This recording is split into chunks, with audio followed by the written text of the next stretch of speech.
1. Celestia and Luna Eat a Hot Pepper by Chessie the Cat. Edited by CEOKasen. Sister, we are not pleased. Celestia, sitting on a pillow on the balcony of her chambers, cringed as Luna's voice boomed through the halls of the royal castle. She wondered exactly what she'd done this time. Luna never called her sister unless she'd made a particularly spectacular hash of things. It was also mid-morning, and by all rights, the Night Princess should have been in bed. Celestia's ears tilted to find the source of her sister's voice. Left, right, no, up. She barely had time to scramble back off her pillow as the Prince of the Night crashed down where she had been seconds before. The cushion burst under the four-hoofed impact, feathers blowing in every possible direction. Tia, we have tried to be patient, but this is the last straw. Luna's blue cheeks puffed with anger as she tossed down a pair of Celestia's favorite socks. The Sun Princess composed herself, putting on her most well-practiced patient smile, and swept up the socks and held them to her breast. Oh, my sister. I did not leave these in your chambers, did I? She sniffed them and made a face. They smelled like rotten milk. Where did they get to? Where they got to was in our breakfast cereal. We swear, Tia, 1,000 years and you're still a slob. Luna raged, her mane swelling in proportion to her fury. These nighttime servants you've given us lack the experience the day crew has. The irate alicorn stomped a hoof, almost crackling the marble. I wish to trade up. Celestia had to admit, the servants had their hooves full keeping after two princesses.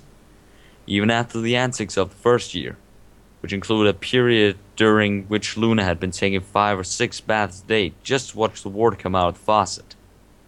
They had managed to adjust entirely to cleaning up the sometimes spectacular messes a pair of alicorns could leave behind.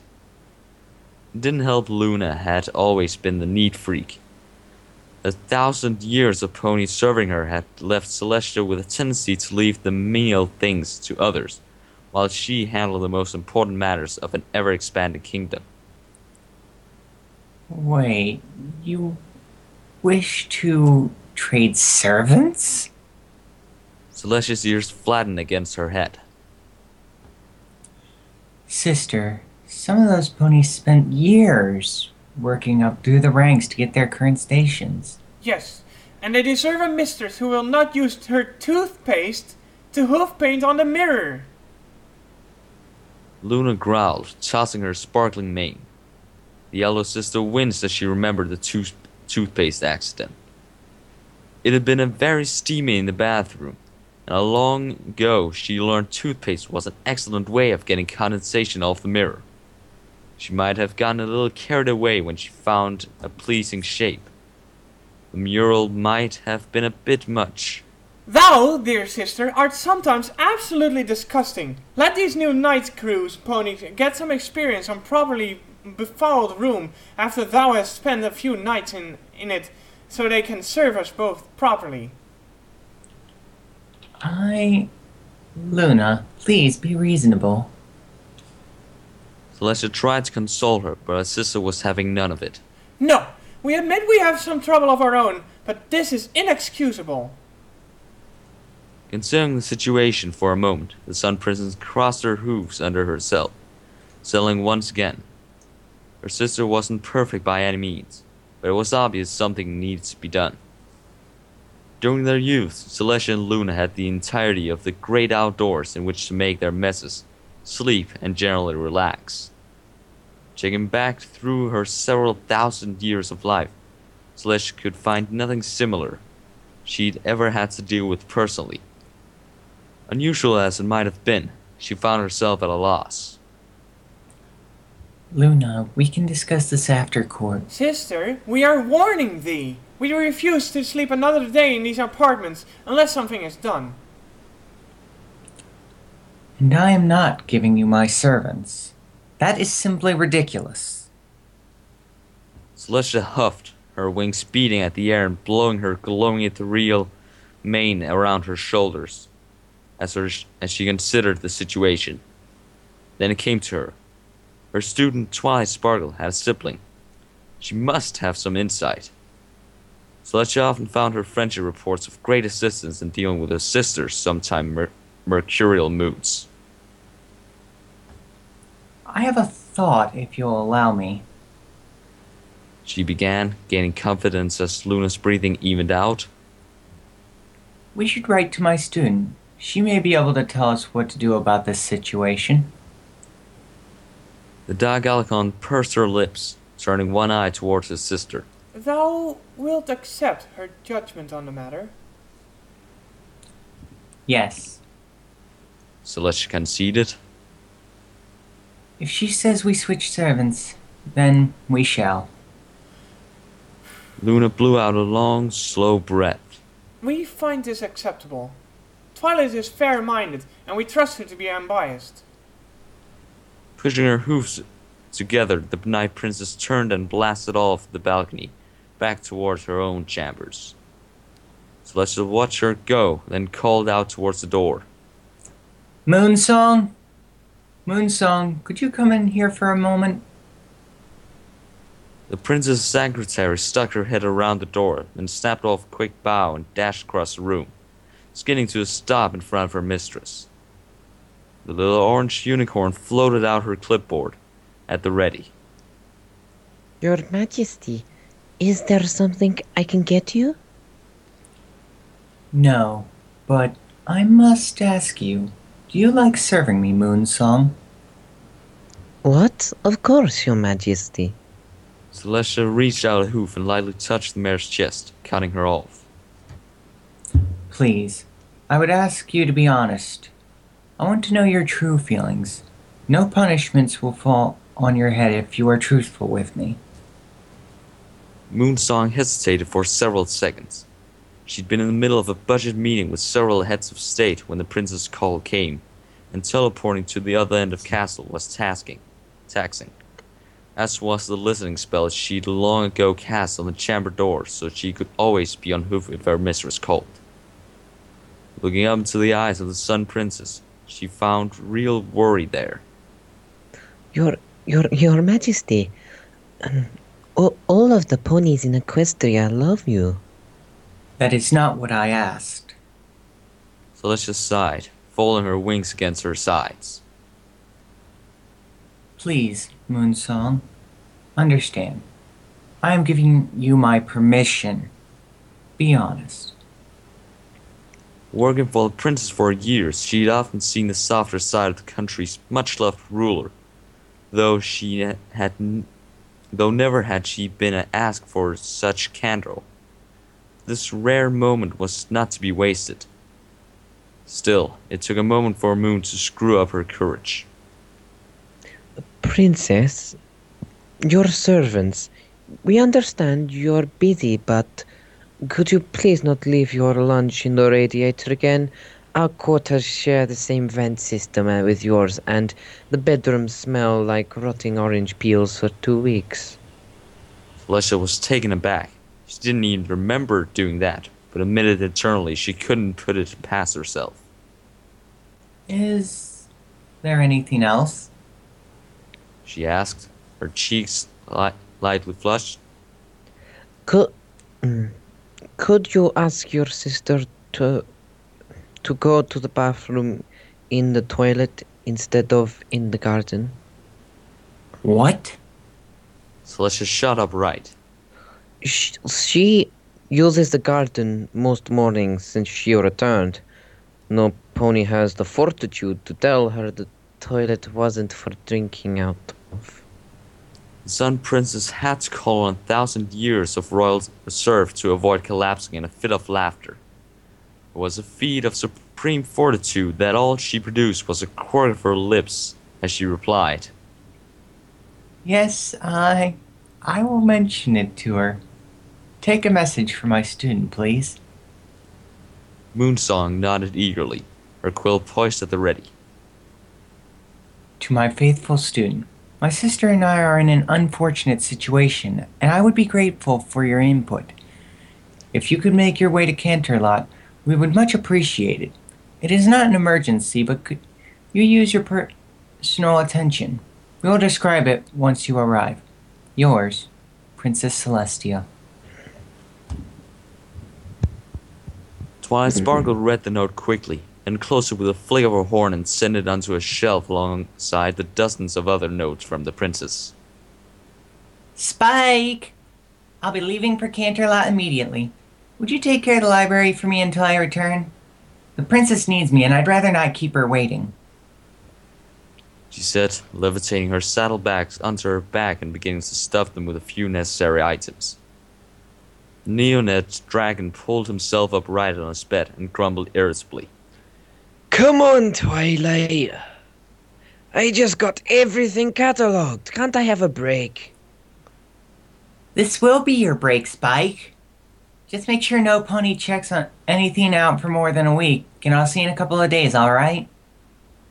Fine. Spike lowered his head, burying it in a pillow. The unicorn held 2 books in front of her, trying to decide which one to take. After an unnecessarily extended period of indecision, she jammed them both into her saddlebag on top of a couple of pieces of cool weather clothing. When the princess calls, I answer. I'm sure it's nothing major. This was not entirely accurate. The librarian merely prayed it was nothing major. She contemplated this.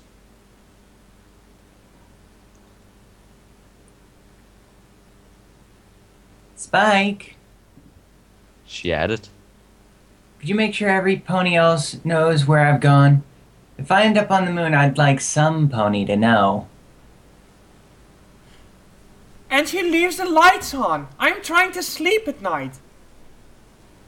We may be the princess of the night, but we cannot work in absolute darkness. Twilight stood between the 2 eternal divine royals, one hoof on her forehead in a futile effort to stop her brain from spinning. Things had not gone well. It had begun mostly cordially, with pleasant greetings and tea with the princesses. Under normal circumstances, it would have been a dream come true. Unfortunately, the princesses had spent the entire time tossing angry looks at one another when they thought she wasn't looking. They'd asked the servants to vacate the room, then began describing their situation to the young library pony, whose ears slowly drooped as things began to devolve into the 2 sisters throwing recriminations at one another. Twilight couldn't help but see a reflection of the sometime epic disagreements she and her brother had gotten into when she was in her teenage years. While they did love each other desperately, that often made it that much worse when they finally came to an actual problem. Neither of them were prone to fights as such, but they did tend to take various forms of petty revenge when they felt slighted. Of course, that was her and her brother. These were the rulers of the entire country, and the 2 beings who controlled the sun and moon simultaneously. Order of magnitude didn't quite do the different justice. After a few minutes, Twilight had tuned out most of the bickering almost on reflex and turned inward, using her considerable intellect to try to come up with a suitable solution. It was not our idea to have that awful Prince Blueblood share a wall with us. He snores like Cerberus. You might have just asked me to move him rather than tossing him into the reflecting pool. Celestia seethed, standing forehead to forehead with her sister, their horns clashing with one another and eyes flashing furiously. They both turned to Twilight. My faithful student, I apologize for bringing you into this. Can you help us? Luna grunted in an unladylike fashion. It is thy fault, sister. She lowered her head towards the thinking unicorn. We are still sorry thou must see us like this, Miss Sparkle. Twilight jerked her head up and looked back and forth between them, coming out of her own thoughts. I'm sorry, Your Majesties. I don't know what I can do. I'm just a librarian. You are an element of harmony, and you have had a brother. I I am ashamed to say that I'm 1,000 years out of practice at having a sister. Celestia let out a groan and Luna's eyes softened slightly, though the anger still simmered just under the surface. As are we. Canst thou help? Luna added pensively. Twilight tapped her chin contemplatively. Her own childhood with shining armor had usually been pretty peaceful, although... And then she had it. You know, I think I can. May I ask, are either of you fans of hot food? Luna looked at Celestia, then shook her head. Not that we know of. We have not had spicy things in nearly a millennium. Celestia shrugged her slender shoulder, brushing her flowing mane from her eyes. I do not much care for spicy things much at all. My student, may I ask what you have in mind? With a grin, Twilight sat down on the cold stone floor, clapping her purple hooves together. I think I've got an idea. I've read about the royal duel. It was the way you used to settle things back before we had courts, right? The Sun Prince's eyes widened. Twilight, those duels were violent affairs. Surely you're not suggesting... No, nothing like that. Just a wager, a bet. Whoever wins keeps the daytime servants. But those duels always had the clause for both parties failing. They were to be a test to prove worthiness as much as a settle of disagreements. Luna put in. Twilight thought further, then her expression lit up. All right. Then if you both lose for a month and under the direction of your staff, you must clean your own chambers without magic. Both princes took an involuntary step backwards. Clean our own... Without magic? Thou art joking. Yes. You said you'd accept my solution, and this is it. Twilight insisted, her grin spreading as she settled a little too comfortably into her role as an arbiter. Celestia flicked her eyes at Luna, who returned a sideways glance, the meaning of which was clear to both parties. Maybe this was a bad idea. Despite that, neither of them had managed to come up with anything adequate in the 2 days since Celestia sent off the letter, and they were at the end of their collective wits. Very well, Twilight. We trust thy judgment. What sort of challenge? Luna asked, rising and pacing back and forth. Twilight's horn glowed brightly. A tiny paper package popped into existence beside her, and she grabbed it out of the air in her teeth, sending it onto the steps leading up to the sisters' thrones. Could you call the servants back in and have them get us 2 buckets full of milk? Buckets full of... whatever for? Celestia asked, curious. You will see, your majesty. Twilight murmured with a mysterious smile. Luna gave Twilight a dubious look, but she soon called to the servants in a deafening shout. Servants! 2 buckets of milk! Moonsong looked in, rubbing one ear with a hoof. I'm sorry. Buckets, your majesties? Celestia nodded, regally dipping her chin. Buckets. Just bring them in, would you, Miss Song? Yes, your majesty. I'll be right back. The three waited, Twilight concealing her nervousness about her solution, whilst Luna and Celestia did the same, circling the hall pensively, very pointedly not looking at each other. After some minutes, the unicorn servant returned with 2 silver pails full to the brim with milk, floating in her orange magical levitation. Twilight took them from her, until a telekinetic glow shifting fluidly to purple. She then set them before the princesses. Moonsong wisely retreated, stopping only momentarily at the door to gaze back at the 3 ponies before shutting it behind her. The librarian pulled her streaked purple tail around herself and sat, picking the package back up from the stair and peeling it open. I got these from Zakor for Pinkie Pie, but I think this might be a better use. She's been reading these for years. Tearing back the paper, Twilight revealed two misshapen pots, each barely 3 inches across. They were a fearful red color that put Celestia in mind of the mane of one of her wonderbolts.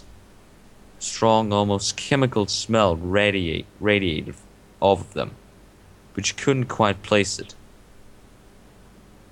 With some plums, Twilight set the peppers in front of the two divine beings who held the fate of the kingdom in their hooves. These are Maruga scorpions. They're the hottest peppers in all the zebra lands. Luna's lip curled in contempt as she nudged the ugly little vegetable, then eyed her sister. The challenge goes like this. Continued Twilight. You both eat one, chew for 30 seconds, then swallow. Whoever goes for the milk first loses. If you're both drinking milk at the same time, you both lose. Does that work?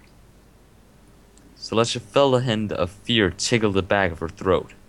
It was, oddly, a little thrilling. Sister, does thou think this will work? Luna asked. Switching her brilliant mane, this Sun Princess's horn glowed and she floated the peppers to her lips. I do not think we have a choice. Remember what happened the last time we couldn't come to an agreement? Luna's breath caught as her mind flashed back to a very cold, very dark, and very long period spent in isolation. Vividly. Her horn also glowed as she lifted the pot to her muzzle.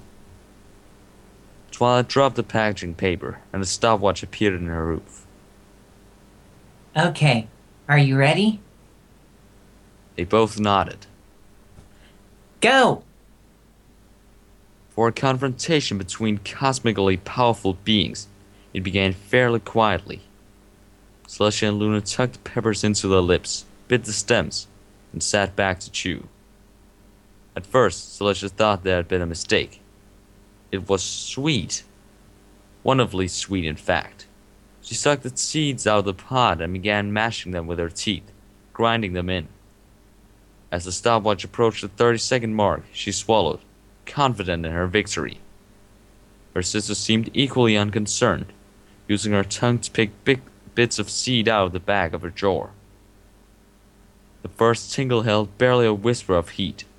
She dismissed it initially, but it persisted, growing steadily until it became a subtle burn.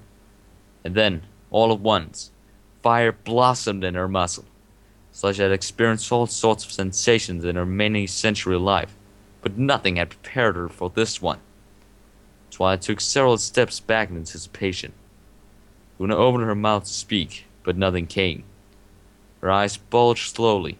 Her wings burst straight out from her sides, quivering at the tips. Princess Celestia's ears turned back as she blew a long, slow breath, trying to cool the burgeoning flames attacking her lips. It wouldn't be so bad, if only it would stop building. She thought it was surely her imagination, but she could almost believe she'd seen a curl of smoke drifting up from her nostrils. Sister, this is very slightly discomforting. Luna whispered. Then she let out a sound the Sun Ruler hadn't heard since they were both foals playing in the cosmic aether. The Princess of the Night hiccuped. Oh heavens.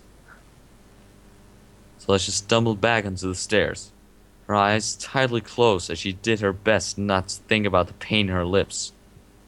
It kept getting worse. She wiggled loose the seed stuck in her back teeth, and it felt as though a superheated needle were being driven into her tongue, burning with the rage of a hydra who'd stubbed his toe. Celestia opened her mouth to say something, intending an "it's not so bad," with suitable royal calm.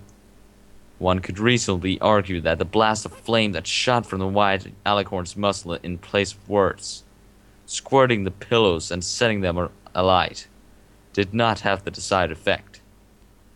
Twilight, thinking quickly, threw up a magical shield around the pillows, sucking all of the air out and quenching the fire with a vacuum. Maybe this was a bad idea. The librarian squeaked. Luna was quivering, her wings beating against her sides and creating powerful gusts that almost swept the tiny unicorn off her hooves, as the Night Princess tried to cool the inferno in her guts. It does burn all the way down! She yelled, one of the enormous stained glass windows crackling right up in the middle. She took off and flew in a quick circle, lightning crackling from her tips of her wings. Electricity danced over the floor, arcing between the pillars and leaving them scorched. You can't always give up. Twilight muttered, hopefully. Never! Celestia got herself back up, a constant stream of fire leaking from her lips. The heat radiating from her had increased 20 times over and was becoming quickly uncomfortable. Twilight took a few steps back as tears began leaking from her mentor's eyes. Celestia could feel her hoof tips going numb as the tingling which had started this awful contest returned, this time spreading into her tail and withers. She risked a glance at her sister who was flailing at the air with her wings, barely keeping herself aloft. Thou hast given us a challenge. We will not quit. We will not. Luna crashed in front of Twilight, grabbing her by the shoulders and shaking her insistently before dashing away and snapping up a pillow in her teeth, which began immediately to smolder. More electrical surges spurted from her tail, burning holes in the carpet. Celestia held her throat, her face bright red as she tried to contain another gout of flame. It finally escaped by blasting out her ears with a sound like a train whistle. Meanwhile, the Night Princess was trying to scrape her tongue with her hoofs, crying angrily as she beat her rear legs against the floor like a filly having a tantrum. A storm was brewing overhead, clouds gathering near the ceiling. Twilight puffed an umbrella over her head. Water began to fall and Luna opened her lips, trying to catch them. It wasn't technically a violation of the rules. Twilight said no milk. Not that it helped. Oh, Tartarus, now it burns everywhere! Luna shrieked, spitting the water out as it spread the pepper's potent fire around in her mouth. Her eyes were beginning to get wild. Tilting her head back, Celestia started to say something, but again, where words were wanted, there was only fire. A white-hot explosion of flame blasted from her muzzle, coating her throne, which melted instantly into a puddle of molten gold, spilling down the steps. She'd had enough. Sprinting to the bucket of milk, all regal poise gone, the Sun Princess stuck her head in it up to her ears and drank deeply, splashing much of it around her ankles. The soothing liquid coursed down her throat, killing the Fury Menace enough for her to breathe again. Her nostrils still felt like they'd had a hot poker shoved in both of them. As she reached the bottom of the bucket, she heard a slurping sound beside her. Still breathing heavily, she lifted her head to see Luna standing there, her own muscles dripping white droplets and her crown askew as she chucked the entire bucket in one gulp. Twilight huddled against the door to which she had retreated, both hooves over her eyes and a shimmering purple shield surrounding her body. Slowly, she lifted her head. Your Majesties? There could be only one reply. More milk! Moonsong stood beside the Sun Princess, who wore an extremely fetching apron around her chest and a rack binding her beautiful flowing mane back. Her crown mantle and golden horseshoes sat beside the bed, in a heap as she knelt on the tiles, scrubbing at a particularly bothersome spot. How do you get this insufferable stuff out? Celestia snarled, flinging her sponge across her room in frustration. After a second, she got up and retrieved it, slumping back into her stomach and going back to scrubbing at the stubborn discoloration.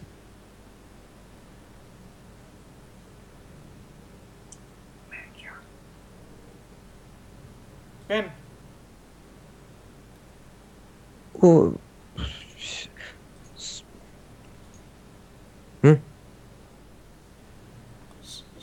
you're up.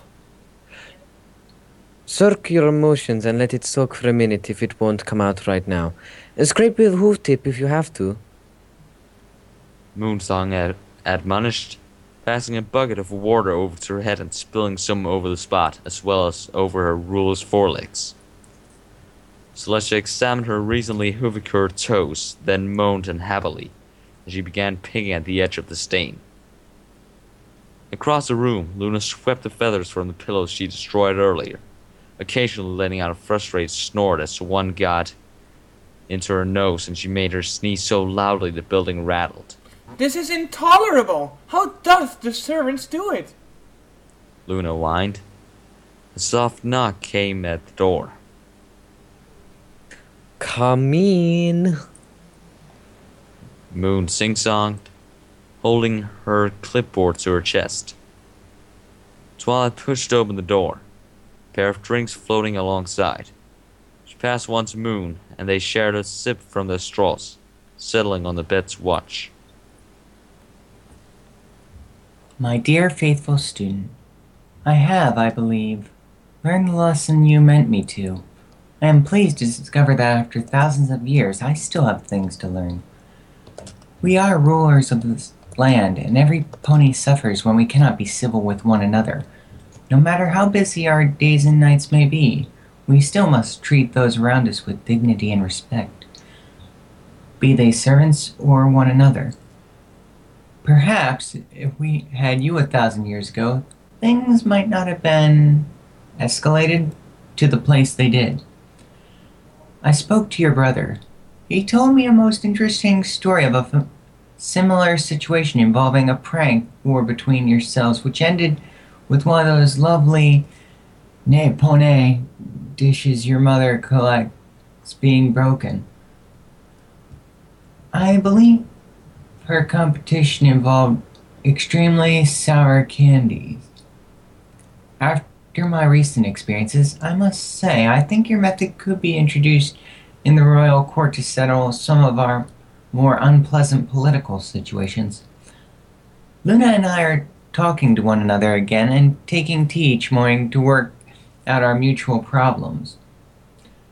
Luna is smiling more, and I hear many fewer rumbles from the servants now that we have taken better care of our rooms. The palace staff even went so far as to throw us a little party the other day in celebration. The hors d'oeuvres included cupcakes covered in peppers, thankfully not as vicious a breed as the ones you gave us. I believe, given time, I may develop a liking for hot things. The same cannot be said for Luna. She is still swilling milk when some pony so much as mentions spice. We thank you, Twilight Sparkle. You have again saved Equestria, if only from our stubbornness. Your teacher and sometimes your student, Princess Celestia. The end.